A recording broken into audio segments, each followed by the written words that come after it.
Hi everyone, so this is your work for today. I've already uploaded it into the Teams app, so you know that you've got to do the activities from activity 6 to activity 12, but I just wanted to give you a little talk through some of the key points of each activity, just in case it helped you a little bit as you were working on it. So before half term, you were looking at the first cause of increased levels of overland flow, which was prolonged rainfall, and you did those PowerPoints for me, which I'm still looking at, and they're all really, really good. In today's lesson, you're going to have a look at some other causes of excess surface runoff. So you're going to have a look to start with at intense storms, and you can have a look at some snow melt and how snow melt causes excess surface runoff. You're going to have a brief mention of monsoon rainfall, but not go into too much detail, and explain why when I get to that slide. And then you're going to look at the first of the human causes, because those are all natural causes, and that's looking at deforestation. For all of the sections of the unit that you're doing today, you need to be thinking about the processes that all of these things will be affecting. So what processes do intense storms affect? What processes does snowmelt affect? What processes does deforestation affect, and so on. So for your intense storm section, you've got a little mini case study. It's about a flood which happened in Boscastle in Cornwall in August 2004. You've got your key points and your key impacts on your first part of, on this first slide. So key impacts: 5 buildings were demolished, 60 more were damaged, 30 vehicles were washed into the harbour, 100 people were rescued, but nobody died. But for this unit, in the water unit, what you're focusing more on, it's not so much about the impacts of these storms, but the processes and the stores which are affected by these storms. So you don't particularly need to go into that much information about what the actual human impacts were. For your first activity relating to this section, I'd like you to watch the YouTube link. So if you click the YouTube link here, it will take you to, oh, that's a really terrible arrow, I'm sorry. It will take you to the YouTube clip, I think it's called Wild Weather, Britain's Wild Weather or something, and it will just give you a feel for what actually happened in this event. Okay, so for activity 7 then, it's just a missing word activity. If you've watched the video for activity 6, you should be able to fill this in with your eyes closed. In fact, because the words are at the bottom, you can probably fill it in quite easily without having watched the video, but I do recommend spending a few minutes watching that video, because it will really put the case study into perspective for you. Words at the bottom, so you just fill them in the correct place, so each word or each phrase can only be used once. I just wanted to point out that this is building on knowledge that you've learnt from the start of the pack, because the intense storm was a combination of both orographic and frontal rainfall. So when we looked at the different types of rainfall at the start of the pack, orographic, frontal and conventional rainfall, this flood event was a combination of two of those. So it was caused by orographic and that frontal rainfall. So just bearing that in mind, bringing in that information from the start of the unit and now applying it to a real life situation. Okay, so while the title of the section is intense rainfall, it wasn't just the intense rainfall which led to increased levels of surface runoff. You've got two boxes on your next page. Two other factors increased levels of surface runoff. So first of all was geology and topography. You've got a little bit of information about the surrounding geological setting. Also the surrounding topographical setting, which means how the land actually looks, the topography. So you've got your information about your geology, you've got your information about where Boscastle is located, thinking about which processes those factors might have affected. It also links to a human factor, so even though we've said this is a natural cause of increased levels of runoff, there was a little bit of a human element, because as you can see in the picture, the bottom, there is some urban development, thinking about the surfaces in urban areas, thinking about drainage systems in urban areas, and they have also taken some trees out across much of that catchment area, either to build houses or for animals to graze on. So it's not just the rainfall, there were other factors which also affected those levels of runoff. So activity 8 is one of the activities which I would like you to upload to Teams. So if you go onto the Teams app, either on your phone or on the web browser, or if you've got the app on your laptop, go into the actual water team, and the front page should be the general chat channel. If you scroll either up or down on that channel, you'll see lots of bits where I've added all of you to start off with. You'll see my welcome message, you'll see the assignment that I've set for you, you'll also see this PowerPoint uploaded, hopefully afterwards. But you'll also see this activity has been set as a discussion point, and a couple of students have already responded to this activity. So what I'd like you to do is I would obviously like you to respond to this in your pack, so you've got this as for reference when you're doing your revision. But because it does say here it's an evaluative discussion, I would like you to put your thoughts onto the Teams page as well, because what I can do, once everybody's had a chance to add their thoughts, I can download it and I can send it to you, and you can see what other people's points of view are.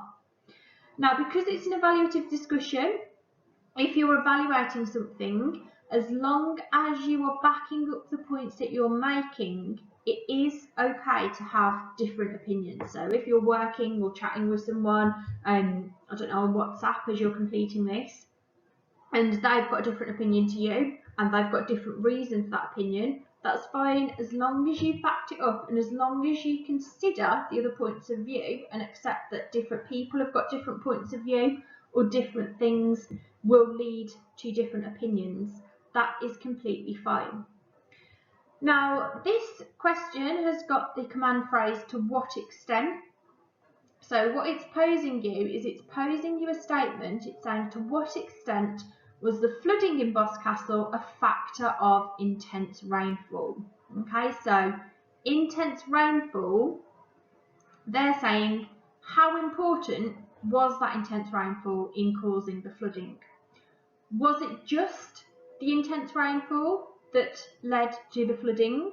If it was, where's your evidence? And where's your evidence that nothing else had any impact? Was it a combination of intense rainfall? I was going to attempt to write, but I don't know whether or not this is going to have, I'm going to be able to do this. So you could also consider, oh dear, this is terrible, the geology, the topography. I'm just going to do shortened versions because I'm not very good at using the mouse. So geology, topography, deforestation, and the other one, which was urbanisation. Oh, I was saying it as slowly as I was writing it. So was it just the intense rainfall? If it was, where's your evidence that it was and it was nothing to do with any of those other factors? Was it intense rainfall combined with any of these other factors? And if it was, were they all of the same level of importance, or was one more important than the other, or was one more important to start with and then it became, another factor became more important later on in the storm? Was intense rainfall actually not the problem, and was it more to do with these other factors. As I've said, as long as you can back your points up and as long as you consider all of these factors in your paragraph, then that is completely fine. Okay, it can be as short or as long as you want. I'd say at least 150 words probably if you're going to be considering all of these factors, because that is just 30 words per factor. Obviously, if you want to write more, that's fine. But I would like you to A, write your answers in your pack, and then B, transfer your answers over onto that discussion point in the main channel of the team. Okay, we're then moving on to our next cause of increased levels of surface runoff. So our next cause is snowmelt. This is looking at a river called the Red River, which flooded in North Dakota and Minnesota in the USA in 2009. You've got a couple of activities relating to this one as well. The first one is just a general activity, which is talking about the processes relating to rapid snowmelt. And then the second one is just getting you to watch a video of that specific flood event, which you could then put some key points around that annotated video in maybe a separate coloured pen. So, sorry, different coloured pen. Activity 9 is asking you to annotate the diagram below to explain why rapid snowmelt can lead to excess runoff and flooding. So you can see on the first side of the diagram, you've got normal precipitation falling onto unfrozen soil. You can see what the precipitation actually is, so it's kind of indicating that it's rainfall. You can see the arrows going through and down into that soil, and I'd like you to think of the processes which normally happen in a normal kind of precipitation event. If you look on the other side of the diagram, you've got rapid snowmelt onto frozen soil. So you've got lots of snow which has fallen previously and it's trapped on that surface, and you've also beneath that got frozen ground.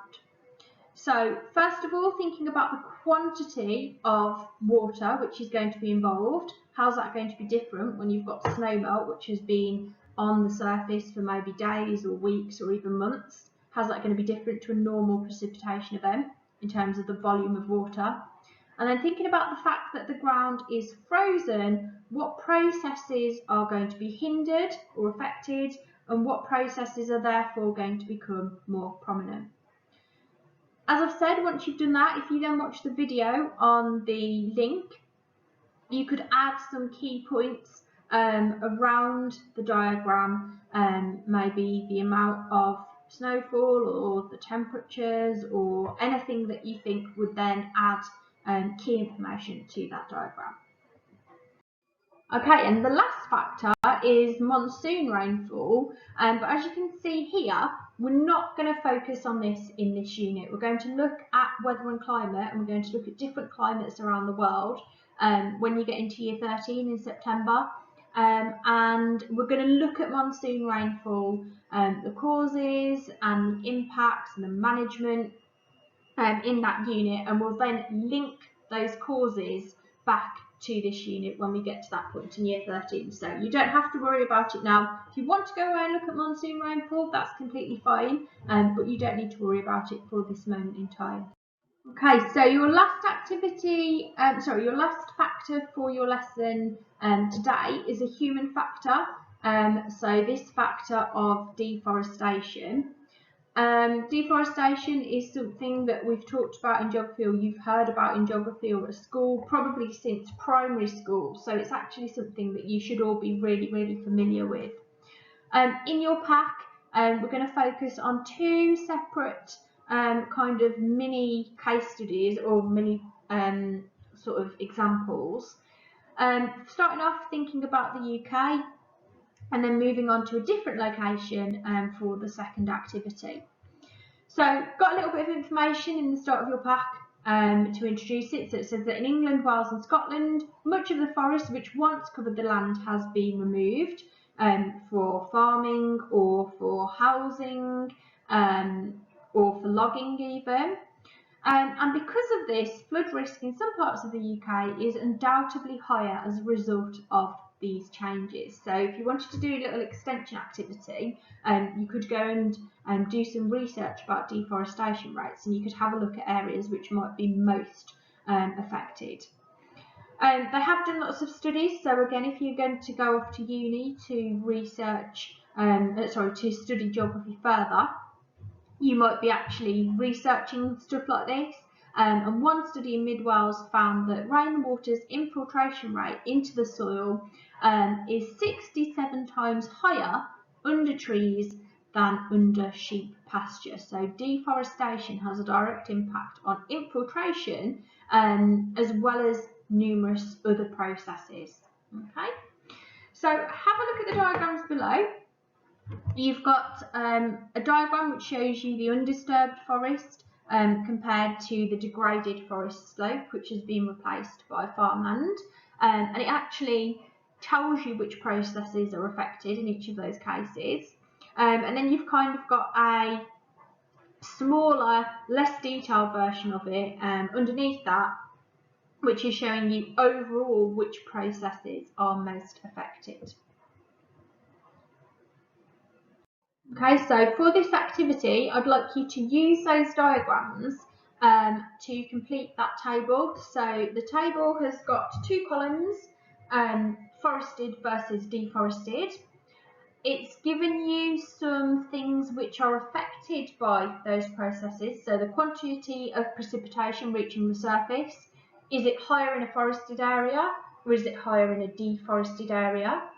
The amount of infiltration, level of water, the level of the water table, the return of moisture to the atmosphere, and then linking it back to something that you looked at in Unit 1, the shape of the hydrograph which would be produced in each of those situations. So flashy, remember, steep-sided, responds quickly, there's lots of water moving through it, but then it goes back to normal more quickly. Or if it's less flashy, it doesn't respond as quickly, the water moves through it more slowly, and it takes longer to go back to normal levels.